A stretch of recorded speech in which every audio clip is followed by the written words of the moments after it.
وأوحي إلى نوح أنه لن يؤمن من قومك إلا من قد آمن فلا تبتئس بما كانوا يفعلون واصنع الفلك بأعيننا ووحينا ولا تخاطبني في الذين ظلموا إنهم مغرقون ويصنع الفلك وكلما مر عليه ملأ من قومه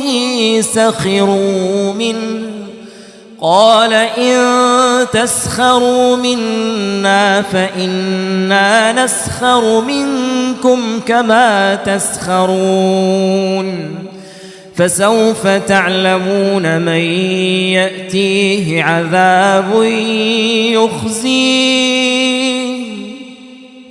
فسوف تعلمون من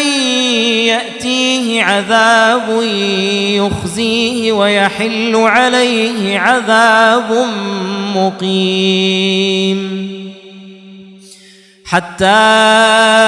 إذا جاء أمرنا وفارت النور قل نحمل فيها من كل زوجين اثنين وأهلك إلا من سبق عليه القول وما آمن معه إلا قليل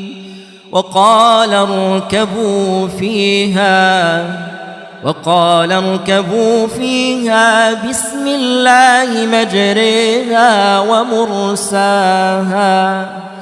إن ربي لغفور رحيم وهي تجري بهم في موج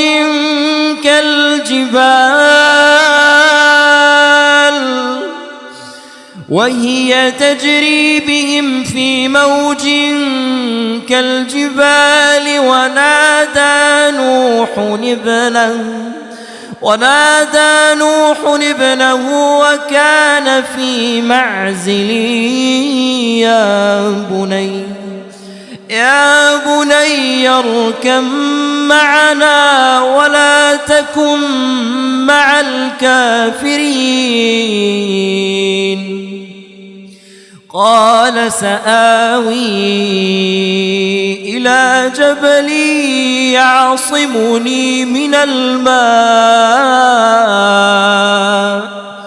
قال لا عاصم اليوم من أمر الله إلا من رحم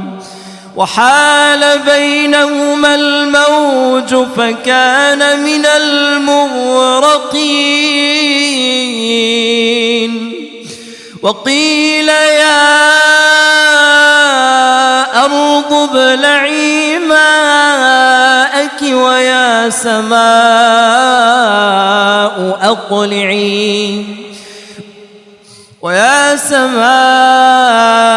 أقلعي وغيض الماء وقضي الأمر واستوت على الجودي وقيل بعدا للقوم الظالمين.